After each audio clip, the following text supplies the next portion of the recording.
Welcome to Book Yatra. Today, we are discussing The Strength in Our Scars by Bianca Sparacino. This book is a powerful collection of thoughts, lessons, and poetry meant to heal, inspire, and empower. If you have ever faced heartbreak, loss, or struggles in life, this book reminds you that you are not alone and that you have the strength to heal. Let's go through this book chapter by chapter in simple words, so anyone can understand. If you are feeling lost, if you are struggling with pain, or if you are just looking for motivation, this book is for you. Chapter 1. Healing Takes Time. The first thing this book teaches us is that healing is not instant. Many people expect pain to disappear overnight, but that is not how it works. Healing is like recovering from a wound on your skin. It takes time, care, and patience. Bianca tells us that it's okay to take as much time as needed to move on from something painful. You don't have to rush. Everyone heals at their own speed. Example, imagine you break a bone in your body. Would you expect it to heal in one day? No, right? Emotional wounds are just like that. They need time, care, and rest. Chapter 2. You are not your past. Many of us hold on to painful memories, bad experiences, or mistakes we made in the past. We feel guilty, ashamed, or regretful. But this book teaches us that we are not our past. We are more than our mistakes. We often define ourselves based on what happened to us. If someone broke our trust, we start believing that everyone will hurt us. If we failed once, we believe we are failures. But this is not true. Every day is a new opportunity to be better. Example, think of your past as an old book. That book has been written, but you can still write a new book about your future. Your past does not control your present or your future. Chapter 3. Letting go is freedom. One of the hardest things to do in life is to let go of pain, toxic people, and bad memories.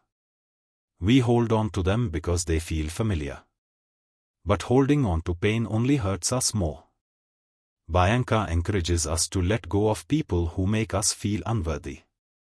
Let go of memories that bring us sadness. Let go of self-doubt. When we release these things, we free ourselves and open up to new happiness. Example, imagine you are carrying a heavy bag filled with rocks. The more you carry it, the more your back hurts. But the moment you drop the bag, you feel lighter. That's what letting go does, it makes you feel free. Chapter 4. Self-love is the best love. Many of us look for love from other people, hoping they will make us feel special. But this book reminds us that the most important love is self-love. Before we can expect others to love us, we must learn to love ourselves. Loving yourself means being kind to yourself, accepting your flaws, and treating yourself with respect. It means knowing that you are worthy of happiness, even if others don't see it. Example, imagine planting a tree. If you do not water it and give it sunlight, it will not grow. The same goes for self-love. You must take care of yourself first before you can truly grow. Chapter 5. Pain can make you stronger. This chapter tells us that even though pain hurts, it can also make us stronger. Every time we face a challenge, we learn something new. Every heartbreak, failure, or loss teaches us a lesson that makes us wiser. Bianca reminds us that pain is not the end of our story. It is just a chapter in our book. We have the power to turn our pain into strength. Example, think about a diamond. It is formed under high pressure and heat. Without that pressure, it would just be a piece of rock. Our struggles shape us into stronger versions of ourselves. Chapter 6. It's okay to walk away. Not every friendship or relationship is meant to last forever. Some people come into our lives to teach us something, and then they leave. That is okay. Walking away from toxic people does not mean you are weak, it means you respect yourself. Example, if you hold on to a rope that is burning your hands, the longer you hold it, the more pain you feel. But if you let go, the pain stops. The same happens with toxic relationships sometimes. Letting go is the best decision. Chapter 7. The Power of Forgiveness. Many people think that forgiveness means saying what someone did was okay. But Bianca explains that forgiveness is not about the other person, it is about us. When we forgive, we release the anger and pain that are weighing us down. Forgiveness does not mean we forget.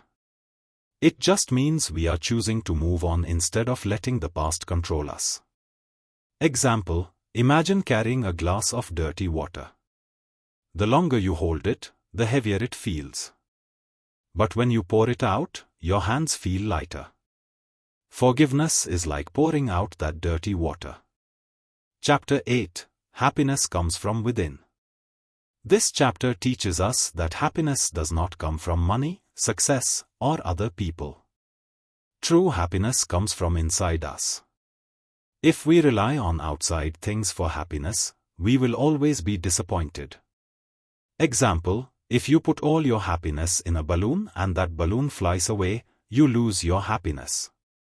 But if happiness comes from inside, no one can take it away from you. Conclusion. The Strength in Our Scars is a book about healing, self-love, and finding strength in difficult times. It teaches us that pain does not define us, and we can overcome anything. We are not alone in our struggles, and we are capable of growth and happiness. Remember, healing takes time, so be patient with yourself. Your past does not define your future. Letting go of pain and toxic people brings peace. Self-love is important. Treat yourself with kindness. Pain can make you stronger if you learn from it. Walking away from negativity is a sign of strength. Forgiveness is for your own peace of mind.